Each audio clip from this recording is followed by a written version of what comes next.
నకిలీ నెయ్యి. కల్తీ అంటే అది కొద్దిగా ఇది కొద్దిగా కలిపితే కల్తీ. అసలు ఇది కల్తీ కాదు, నెయ్యే లేదు అందులో. నెయ్యికి సహజ సిద్ధంగా రావాల్సిన పదార్థాలే లేవు కాబట్టి ఇది నకిలీ నెయ్యి. సో ఇది ఎట్లా పోలీసులు ఎలా ట్రేస్ అవుట్ చేశారు దీన్ని? ఇక్కడున్న పదార్థాలు ఏంటి?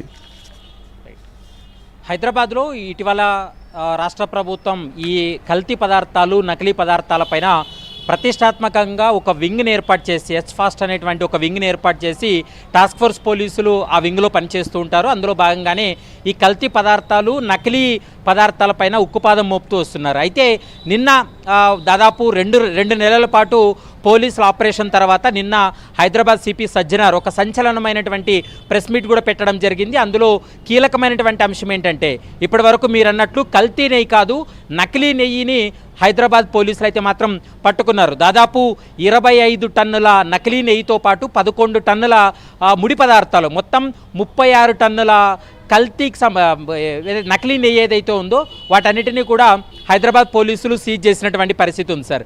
ఇది నకిలీ నెయ్యి అని ఏ విధంగా నిర్ధారించారనేటువంటి అంశానికి సంబంధించి కూడా దీన్ని వివిధ రకాల టెస్టులు చేయడం జరిగింది.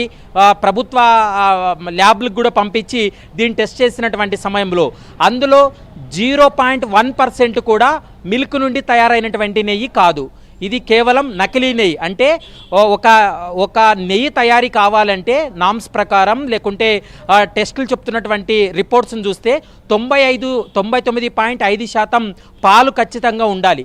అలా కాకుండా ఏమాత్రం ఒక 2-3% తక్కువ ఉన్నప్పటికీ కూడా అందులో కల్తీ జరిగినట్లే.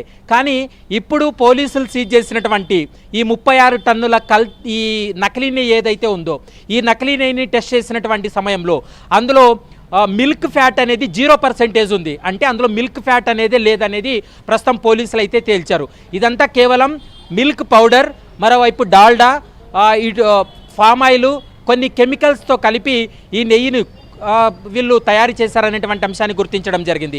దాదాపు 130 ప్రాంతాల్లో ఎచ్-ఫాస్ట్ అధికారులు సోదాలు చేశారు. హైదరాబాద్ టాస్క్ ఫోర్స్ పోలీసులు దాడులు చేసి దాదాపు 36 టన్నుల ఈ యొక్క నకిలీ నెయ్యిని కూడా సీజ్ చేసినటువంటి సందర్భం కనపడుతుంది. ఇది ఏ ప్రాంతాలకు వెళ్తుందంటే హైదరాబాద్తో పాటు ఏపీ, కర్ణాటక కూడా ఇది సప్లై అవుతుంది. వీళ్ళు మరొక కీలకమైనటువంటి అంశం ఏంటంటే మనం అంటే ఇంట్లో పెట్టుకునేటువంటి దీపారాధనలో ఉపయోగించేటువంటి నెయ్యి పేరుతో కూడా ఇది దీపం నెయ్యి అని కూడా వీళ్ళు ఆ లేబుల్స్ ముద్రించి వాటిని సప్లై చేస్తున్నట్లు కూడా గుర్తించారు.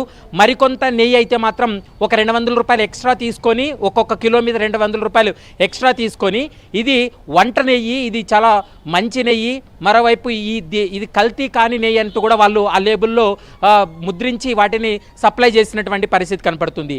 ఇది ఒక కిలోకి వీళ్ళు కెమికల్స్ కావచ్చు, డాల్డా కావచ్చు, ఇతరత్ర పదార్థాలన్నీ వాడి ఈ నెయ్యి తయారు చేయడానికి 300 రూపాయలు ఖర్చు అయితే వీళ్ళు దాని బహిరంగ మార్కెట్లో దాదాపు 800 నుంచి 1000 రూపాయల వరకు కూడా అమ్మకాలు చేస్తున్నట్లు ప్రస్తుతం పోలీసులు అయితే గుర్తించడం జరిగింది సార్.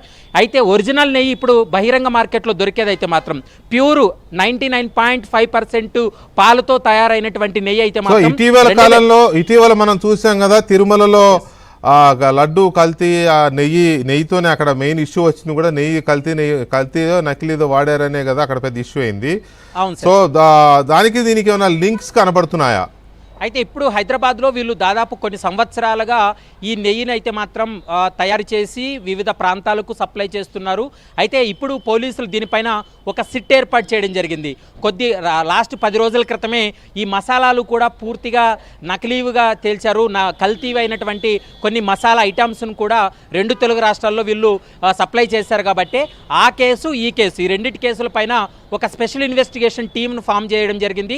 ఈ స్పెషల్ ఇన్వెస్టిగేషన్ టీంలో ఇంకా మరికొన్ని కీలక అంశాలు బయటపడేటువంటి అవకాశాలు కనిపిస్తున్నాయి. ఎందుకంటే ఏమైనా తిరుమల లడ్డు వ్యవహారానికి సంబంధించి ఏమైనా లింక్ ఉందా, వీళ్ళు ఏమైనా ఆ సమయంలో అంటే వైసీపీ ప్రభుత్వం ఉన్నటువంటి సమయంలో ఈ నెయ్యిని ఏమైనా వాళ్ళు అక్కడ సప్లై చేశారా? ఎందుకంటే టన్నుల కొద్దీ అంటే 3 రోజుల్లోనే దాదాపు 30-40 టన్నుల కొద్దీ వీళ్ళు సప్లై చేస్తూ వస్తున్నారు. కాబట్టి ఈ టన్నుల కొద్దీ ఈ నెయ్యి అనేది ఎక్కడెక్కడికి చేరింది అనేది పూర్తి స్థాయిలో ఈ చైన్ లింక్ అంతా కూడా ఎస్టాబ్లిష్ చేసే పనిలో పడ్డారు సార్. ఖచ్చితంగా ఈ కేసులో ఒక 2-3 రోజుల్లోనే ఈ కేసులో ఆ కోణం ఉన్నట్లయితే ఖచ్చితంగా అది